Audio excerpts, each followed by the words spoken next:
Chapter 5 water surrounding the earth का ये second part है। इससे पहले हमने इसका फर्स्ट पार्ट कर लिया था।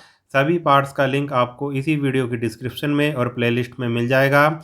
डियर स्टूडेंट, चैनल पर math, Hindi, science, social science, Sanskrit सभी सब्जेक्ट के वीडियो अवेलेबल हैं। अगर आप सभी सब्जेक्ट के वीडियो देखना चाहते हो तो एक बार प्लेलिस्ट को ज़रूर चेक करें। तो सेकंड पार्ट हम यहाँ से शुरू कर रहे हैं, various movements of ocean water. जो ओशन वाटर में जो मूवमेंट होती है उसके बारे में हम पढ़ेंगे, कितनी तरह की मूवमेंट होती है डिटेल से पढ़ेंगे। When we throw a pebble in a river or a pond we observe ripples in the water.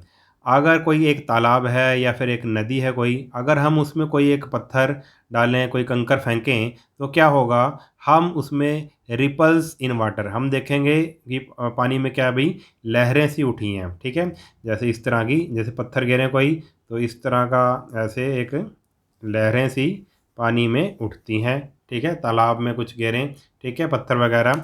Similarly on the sea coast we observe we can observe the rolling waves of the sea water.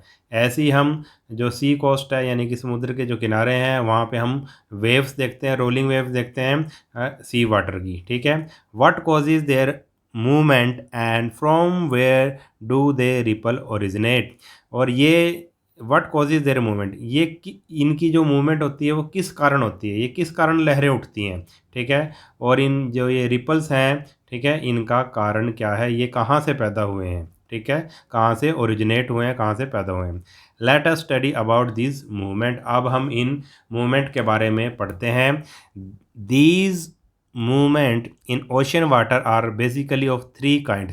ये जो movement होती हैं water की, ये तीन तरह की होती हैं। अगर हम ओशन वाटर की बात करें, समुद्र में जो पानी होता है उसकी बात करें, तो तीन तरह की मूवमेंट होती है इसमें, waves, ocean current and tides. ठीक है, अब इसी के बारे में हम डिटेल से पढ़ेंगे।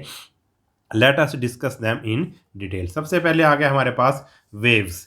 The waves are the movement in a water body where water particle move up and down. The waves are the movements। क्या है, मूवमेंट्स है ये इन वाटर बॉडीज। कोई भी वाटर बॉडी जैसे समुद्र है उसमें क्या है, पानी की क्या है ये waves are the movement in water body. Water body जो पूरी वाटर बॉडी है जैसे समुद्र है उसमें मूवमेंट है, where water particle move up and down. और जो इसमें क्या होता है भाई, जो वाटर बॉडी है उसके जो वाटर पार्टिकल होते हैं, जो वाटर पार्टिकल होते हैं वो ऊपर और नीचे मूव करते हैं। ठीक है, ऐसे ऐसे ऊपर नीचे मूव करते हैं। It is important to note that water actually does not travel with the wave. और ये बात नोट करने की है, इम्पोर्टेंट है कि water actually does not travel with the wave. Water है जो वो वेव के साथ ट्रैवल नहीं करता, यानी कि पानी वहीं रहता है, पानी कहीं ट्रैवल नहीं करता। This is like a ball thrown in the water. ये किस तरह से है, जैसे कि आपने वाटर में एक क्या गिर दी है, बॉल गिरा दी है। The ball keeps on moving up and down along the wave. और जो बॉल है वो जैसे पानी में कोई बॉल गिरी तो वो वेव के कभी ऐसे ऊपर जाएगी कभी नीचे, ऊपर ऊपर नीचे बॉल मूव करती रहेगी, मगर आगे नहीं, आगे पीछे नहीं जाएगी, ऊपर नीचे वो मूव करती रहेगी। ठीक है, वेव भी इसी तरह से होती हैं। These rhythmic movement of water particle produces a pattern which we can see as waves। और यही जो रिदमिक मूवमेंट है, ठीक है, वाटर पार्टिकल की, ये क्या बनाती हैं भाई, एक पैटर्न बनाती हैं, प्रोड्यूस करती हैं, जिसको हम वेव के तौर पर देखते हैं। The height of waves depend on the speed of wind. जो वेव की जो हाइट है, जैसे देखो ये कितनी ऊंची वेव है, इसकी हाइट किस पे डिपेंड करती है, स्पीड ऑफ विंड, हवा की, विंड मैंने हवा, हवा की स्पीड पे डिपेंड करती है। And the duration of wind blowing from particular direction. ठीक है, और जो वे मतलब जो विंड है वो एक पर्टिकुलर डायरेक्शन में कितने समय के लिए हो रही है। ठीक है, कितने समय के लिए वो हवा बह रही है, ठीक है, उस पर भी किस डायरेक्शन में बह रही है उस पर डिपेंड करती है। Together it determine the size of wave. और ये दोनों बातें ही वेव का जो साइज है उसको डिटरमाइन, उसको बनाती हैं। ठीक है, आगे आगे भाई ओशन करंट। चलो ये देख लेते हैं, डू यू नो में। Nowadays energy energy of waves is harnessed to produce electricity. जो वेव्स की जो एनर्जी है आजकल, उस एनर्जी से इलेक्ट्रिसिटी भी, बिजली भी बनाई जाती है। दूसरा है हमारे पास, अब हमने वेव समझ लिया, अब हमारे पास आ गया ओशन करंट। ओशन यानी कि समुद्र, समुद्र में जो करंट बहते हैं उसको, उसके बारे में हम पढ़ते हैं। The ocean current is the continuous movement of mass of water in a particular direction. Ocean current क्या है? Continuous movement of mass of water. इसमें पानी क्या करता है? मूव करता है एक पर्टिकुलर डायरेक्शन में। समुद्र का पानी एक पर्टिकुलर डायरेक्शन में क्या करता है? मूव करता है, उसको हम ओशन करंट बोलेंगे। Ocean current are broadly of two type. Ocean current दो तरह के होते हैं, कोल्ड करंट और वार्म करंट, यानी कि ठंडे और गर्म। ठीक है, दो तरह के होते हैं ओशन करंट, यानी कि दो तरह की मूवमेंट होती है समुद्रों में पानी की। आप कह सकते हैं भाई, एक तो गर्म पानी की मूवमेंट और एक ठंडे पानी की। ठीक है, these are form due to heating and cooling of the ocean water. और ये किसके कारण होता है? हीटिंग और कूलिंग। ठीक है, ओशन वाटर कितना गर्म है कितना ठंडा है, इसके कारण होता है। We know that cold water is denser than the warm water. हम ये जानते हैं कि जो कोल्ड वाटर होता है वो वार्म वाटर से, गर्म वाटर से क्या होता है भाई? डेंसर होता है। या आप ऐसे भी कह सकते हो कि जो कोल्ड वाटर होता है वो भारी होता है और जो वार्म वाटर होता है वो हल्का होता है। आप ऐसे इसको समझ सकते हैं। ठीक है, due to the higher density of cold water, क्योंकि कोल्ड वाटर की डेंसिटी हाई होती है, ज़्यादा होती है, डेंसर होता है। It sinks down below the warm water, इसलिए ये गर्म पानी के नीचे चला जाता है। ठीक है, अगर ऊपर अगर क्या है भाई, ऊपर ठंडा पानी है नीचे गर्म पानी है, तो कोल्ड वाटर क्या करेगा? कोल्ड वाटर क्योंकि भारी है, डेंसिटी इसकी ज़्यादा, इसलिए वो नीचे चला जाएगा। और जो गर्म वाटर है वो ऊपर आ जाएगा हल्का होने के कारण। ठीक है, Thus, the cold water of the polar region moves slowly toward the equator along the bottom of the ocean. अब क्या है भाई? द कोल्ड वाटर, क्योंकि जो पोलर रीजन है, ठीक है, पोल्स के पास जो रीजन है, जगह है, ठीक है, वो उसमें क्या है भाई? वाटर क्या होएगा? कोल्ड। आपको पता है पोलर रीजन में बहुत ज़्यादा ठंड पड़ती है और वहाँ पे वाटर क्या होएगा भाई? कोल्ड होगा। इसलिए वो धीरे धीरे मूव करेगा इक्वेटर की तरफ, क्योंकि इक्वेटर के पास पानी गर्म होगा। इक्वेटर की तरफ मूव करेगा along the bottom of the ocean. ठीक है, नीचे नीचे, बॉटम मतलब समुद्र की तली में, मतलब नीचे नीचे होता हुआ वो जो ठंडा पानी है वो कहाँ जाएगा? गर्म पानी की तरफ, यानी कि पोलर रीजन से किस तरफ जाएगा? इक्वेटर की तरफ जाएगा समुद्र का पानी। The warm water near the equator moves along the surface of the ocean toward the poles. और जो वार्म वाटर है इक्वेटर के पास है जो, ठीक है, वो किस तरफ जाएगा? वो जाएगा ओशन टुवर्ड द पोल, वो पोल्स की तरफ जाएगा। In this manner ocean current are caused, इसी तरह से ओशन करंट पैदा होते हैं, यही ओशन करंट का कारण है। In the given map you can observe the distribution of some major ocean current in the world. आप इस मैप में आप देख सकते हो जो मुख्य मुख्य मेजर करंट दिखा रखे हैं दुनिया के। These current tend to move toward the right in the northern hemisphere and toward the left in the southern hemisphere. ठीक है, जैसे ये मैप दे रखा है, ये अगर हम इसको इक्वेटर माने, ये वाली इक्वेटर है, ठीक है, ये इक्वेटर लाइन है, आधा आधा बांट रही है इसको, पृथ्वी को, अर्थ को। ऊपर वाला जो पार्ट है, इस लाइन के ऊपर वाला जो पार्ट है वो है नॉर्दर्न हेमिस्फीयर, और नीचे वाला पार्ट क्या है? Southern hemisphere. ठीक है, इसने क्या कहा भाई? These current tend to move toward the right. ठीक है, ये ऐसे जो नॉर्दर्न हेमिस्फीयर है उसमें पानी ऐसे ऐसे जाता है, ये इस तरह से मूव करता है। ठीक है, राइट की तरफ मूव करता है, क्लॉकवाइज। ठीक है, ऐसे राइट की तरफ मूव करेगा इसमें पानी। और ये नीचे वाला सदर्न हेमिस्फीयर है, इसमें उल्टा चलेगा ऐसे। ठीक है, इसमें एंटी क्लॉकवाइज, इसमें लेफ्ट की तरफ। ठीक है, these current tend to move toward the right in the northern hemisphere and toward the left in the southern hemisphere, यानी कि इसमें क्लॉकवाइज ऐसे घूमेगा पानी और इसमें एंटी क्लॉकवाइज सदर्न हेमिस्फीयर में। Generally warm water flows along the east coast of the continents while cold current flows along the west coast of the continent है। ठीक है, जितने भी कॉन्टिनेंट हैं जैसे कि एशिया है, अफ्रीका है, साउथ अमेरिका है, ठीक है, ये कॉन्टिनेंट्स है, आपको पता है। इसने कहा है कि जो वार्म करंट है वो ईस्ट कोस्ट, जो कॉन्टिनेंट की ईस्ट अधिकतर ईस्ट मतलब जो कॉन्टिनेंट के ईस्ट कोस्ट, ईस्ट किनारे पे वो क्या करता है, मूव करता है। और जो कोल्ड करंट है वो वेस्ट किनारे पर कॉन्टिनेंट के, चलो देख लेते हैं। चल जैसे ये मान लो ये अफ्रीका है, ठीक है, ये इसका इधर वाला है जो वो ईस्ट कोस्ट है, और इधर वाला क्या है, वेस्ट कोस्ट है। इसने क्या कहा है भाई, वार्म करंट कहाँ होएगा, ईस्ट कोस्ट की तरफ होएगा। ठीक है, इस तरफ क्या होएगा, वार्म करंट होएगा, और इस तरफ क्या होएगा, कोल्ड करंट होएगा। ईस्ट की तरफ अधिकतर वार्म करंट होएगा, और वेस्ट की तरफ क्या होएगा भाई, कोल्ड करंट होएगा कॉन्टिनेंट की। ठीक है, ये हमने अफ्रीका का एग्जांपल लिया है। ऐसे ये भी कॉन्टिनेंट है। ठीक है, आप ये देख सकते हैं वार्म करंट किधर होगा, ईस्ट की तरफ क्या होगा भाई, ईस्ट की तरफ होगा वार्म करंट, और वेस्ट की तरफ होगा कोल्ड करंट। ठीक है, आगे है the ocean current plays an important role in influencing the climate of the coastal region of the continent. जो ओशन करंट होते हैं वो बहुत ही क्या होते हैं भाई, इंपॉर्टेंट होते हैं, इंपॉर्टेंट रोल अदा करते हैं।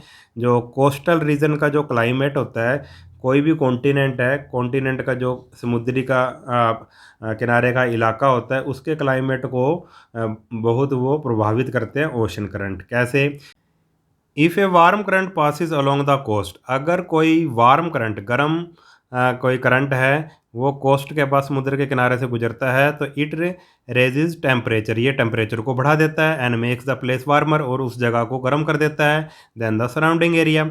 सिमिलरली ऐसे ही कोल्ड जो करंट होता है वो क्या कर देगा भाई, उस कोस्टल एरिया को, जो कोस्टल रीजन है उसको ठंडा कर देगा। यानी कि गर्म जो करंट है, वार्म जो करंट है वो एरिया को गर्म कर देता है, और जो कोल्ड करंट है वो उस कोस्टल रीजन को, कोस्टल एरिया को क्या कर देता है, ठंडा कर देता है। इन coastal areas warm ocean current cause rainfall and therefore influence its climate, making it warm and moist। जो कोस्टल एरिया में जो वार्म ओशन करंट होते हैं उसके कारण रेनफॉल होती है। ठीक है, यानी कि बहुत इंपॉर्टेंट है ये, इनके कारण रेनफॉल होती है, and therefore influence it's climate, और क्लाइमेट को ये प्रभावित करते हैं, making in warm and most. और इसी के कारण क्या हो जाता है भाई, वहाँ का जो एरिया का जो मौसम है वो कैसा हो जाता है, वार्म, और क्लाइमेट कैसा हो जाता है, वार्म, गर्म और मॉइस्ट हो जाता है। The cold current on the other hand tend to make the climate cool and dry, और जो कोल्ड करंट होता है वो वहाँ के क्लाइमेट को कूल, ठंडा और ड्राई कर देता है। दस these oceanic currents modify the climate in the coastal reason, इसलिए जो भी कोस्टल रीजन है, समुद्र के आसपास के जो इलाके हैं, ये जो ओशन करंट होते हैं ये क्लाइमेट को क्या करते हैं, मॉडिफाई करते हैं, उसमें सुधार करते हैं। Another interesting characteristic is that the Confluence of warm and cold current provide ideal condition for plentiful growth of plankton which is A food for the marine life. और दूसरी तरफ एक इंटरेस्टिंग और इसकी करैक्टरिस्टिक है कि जब वार्म करंट और कोल्ड करंट आपस में मिलते हैं, कॉन्फ्लुएंस होता है जब उनका आपस में मिलते हैं, तो वो एक आइडियल कंडीशन, एक बहुत ही अच्छी कंडीशन पैदा होती है, जिसमें किस चीज़ की ग्रोथ होती है, प्लैंकटन की ग्रोथ होती है। ये एक माइक्रो ऑर्गेनिज्म होता है जो समुद्रों में, ठीक है, ऐसे जीव होते हैं ये जो समुद्र में पैदा होते हैं। ठीक है, और जिसे हम सीधी आंख से नहीं देख सकते, नंगी आंखों से नहीं देख सकते, उसके लिए माइक्रोस्कोप की ज़रूरत पड़ती है।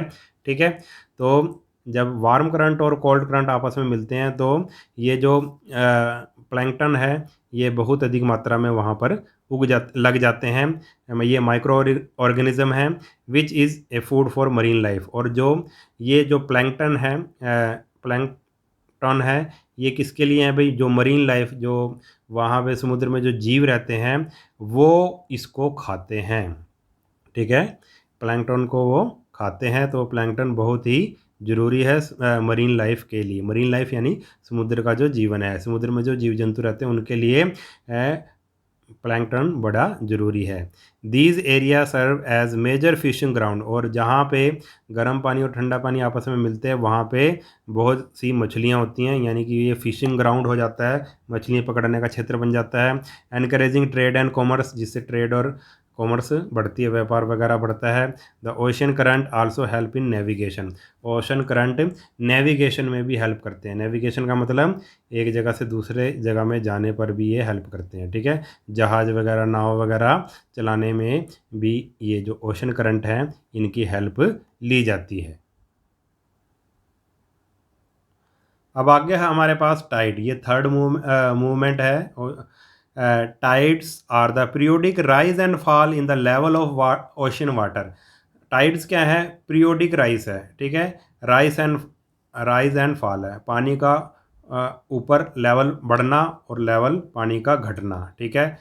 और ये क्या है? पीरियोडिक है, एक तय समय में ये होता है। एक तय समय के लिए पानी ऊपर चढ़ता है और एक तय समय के लिए वाटर लेवल क्या हो जाता है भाई?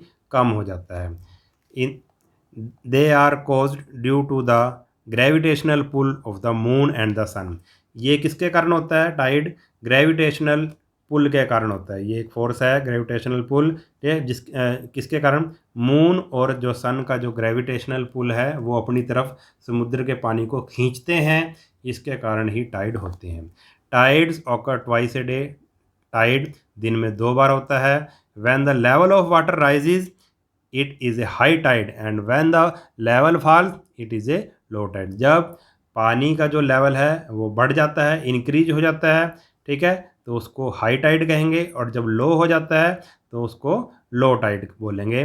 Sometime high tide enables big ships to enter the harbour और sail out of the harbour. और हाई टाइड कभी कभी क्या होता है भाई? हाई टाइड का यूज़ किसके लिए किया जाता है? जो बड़े बड़े जहाज़ हैं उनको, जब देखो पानी का लेवल ऊपर हो गया, हमने समुद्र के मतलब हमारा मान लो यहाँ पे जहाज़ है और हमने तट पर आना है, ठीक है, किनारे पर आना है, तो हाई टाइड पर आएंगे तो आसानी से वो जहाज़ हमारा किनारे पर आ जाएगा, ठीक है। ऐसे ही वापस अगर लौटाना हो हाई टाइड में, वो क्योंकि पानी का लेवल दोबारा घटेगा भी, वापस अगर पानी भेजना हो जहाज़ को, ठीक है, कभी, तो भी हाई टाइड का यूज़ किया जाता है, ठीक है। तो जहाज़ उतारने में और जहाज़ को समुद्र में भेजने में, दोनों में हाई टाइड का यूज़ किया जाता है। Calcutta port in India is an example of tidal port. और जो कलकत्ता पोर्ट है हमारा, जो कलकत्ता में है, वो एक टाइडल पोर्ट का एग्जाम्पल है। Nowadays tidal energy is harness to generate electricity in the coastal area. अब टाइडल एनर्जी का यूज़ बिजली बनाने के लिए भी किया जाता है जो समुद्र के किनारे के इलाके हैं।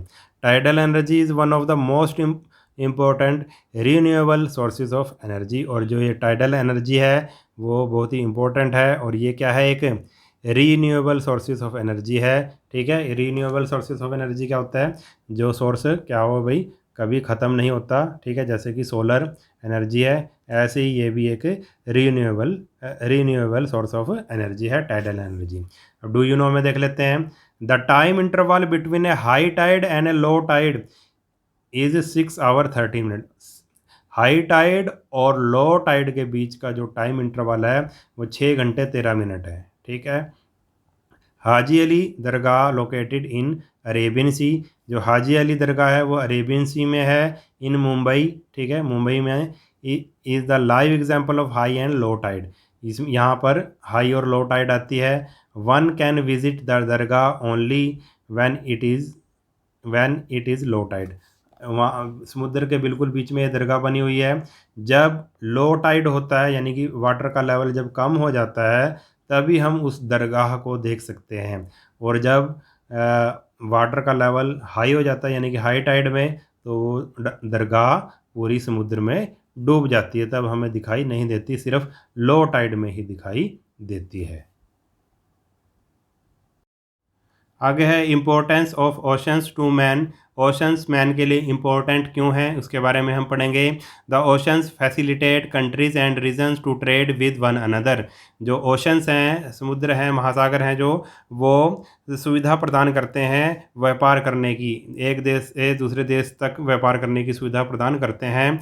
Goods can be moved in a very large quantity by ships and the transportation is cheaper than any other mode of transport।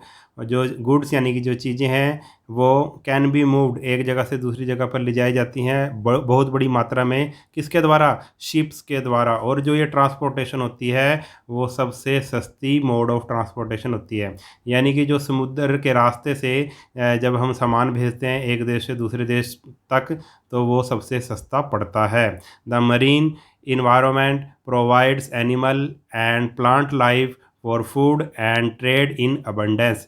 और मरीन यानी कि जो समुद्री इन्वायरमेंट है वो क्या प्रोवाइड करवाता है? एनिमल और प्लांट, ठीक है, प्रोवाइड करवाता है फूड के लिए। और उससे और क्या होता है भी? ट्रेड इन अबंडेंस, और ट्रेड भी, व्यापार के लिए भी होता है वो।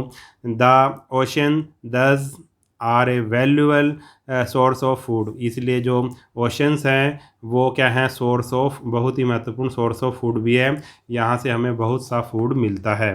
सम of the valuable minerals resources are also found in the ocean floor, और बहुत से जो वैल्यूबल मिनरल रिसोर्सेज हैं वो भी हमें ओशन के फ्लोर से मिलते हैं, जैसे कि mineral oil, manganese nodules, gold, platinum, nickel, copper and cobalt are some of the valuable minerals found in different part of the ocean. ठीक है, ये सभी जो मिनरल हैं वो ओशन से हमें मिलते हैं।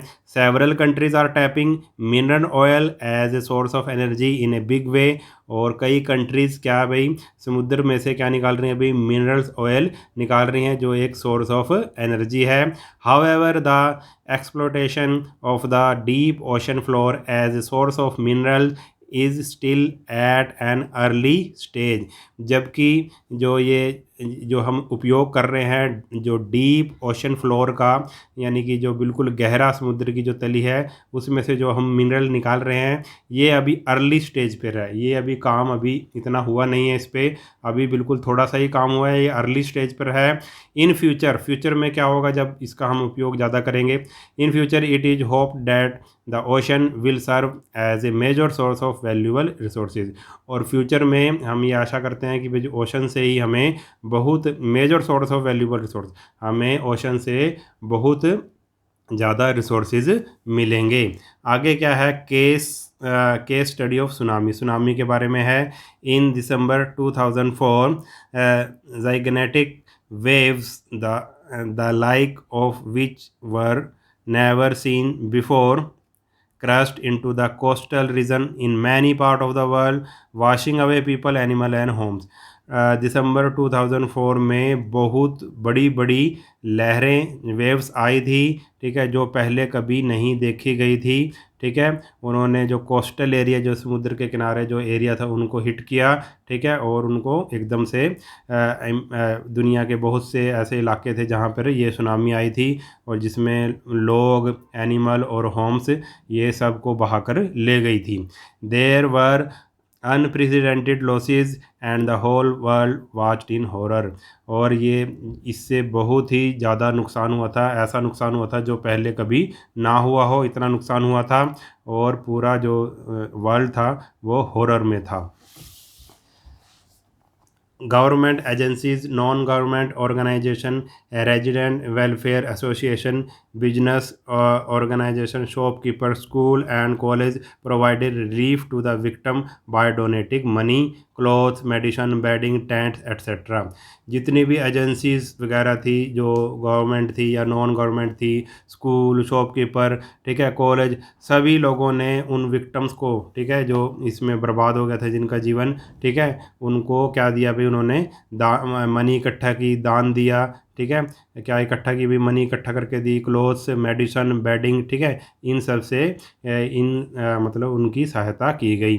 Media played an important role in mobilising public help for the victims, और मीडिया ने भी एक बहुत बड़ा रोल अदा किया था इसमें कि भाई पब्लिक को जुटाने में कि उन विक्टिम्स की हेल्प की जाए। ठीक है, आगे है डू यू नो में huge sea waves are called tsunami which is a Japanese name. ठीक है, सुनामी किसको कहते हैं? जब समुद्र में बहुत ऊंची ऊंची, ठीक है, बड़ी बड़ी लहरें बड़ी बड़ी जो वेव्स होती हैं उनको सुनामी कहा जाता है, और ये सुनामी एक जापानीज़ नेम है, जापानीज़ वर्ड है ये। These waves are caused by earthquake, underwater volcanic eruption or any other such severe disturbance। और ये सुनामी कैसे पैदा होती है, कैसे आती है? या तो अर्थक्वेक आए, बहुत बड़ा अर्थक्वेक आए समुद्र के अंदर, या फिर कोई ज्वालामुखी फटे, ठीक है, वोल्केनिक इरप्शन हो समुद्र के अंदर, या फिर कोई दूसरी बहुत बड़ी डिस्टर्बेंस हो, उसके कारण सुनामी समुद्र में आती है। तो ये चैप्टर हो गया हमारा कंप्लीट। अगर वीडियो आपको अच्छा लगा है तो चैनल को सब्सक्राइब कर लेना, और वीडियो को अपने सभी दोस्तों के साथ शेयर ज़रूर कर देना। मिलते हैं नेक्स्ट वीडियो में, तब तक के लिए नमस्कार।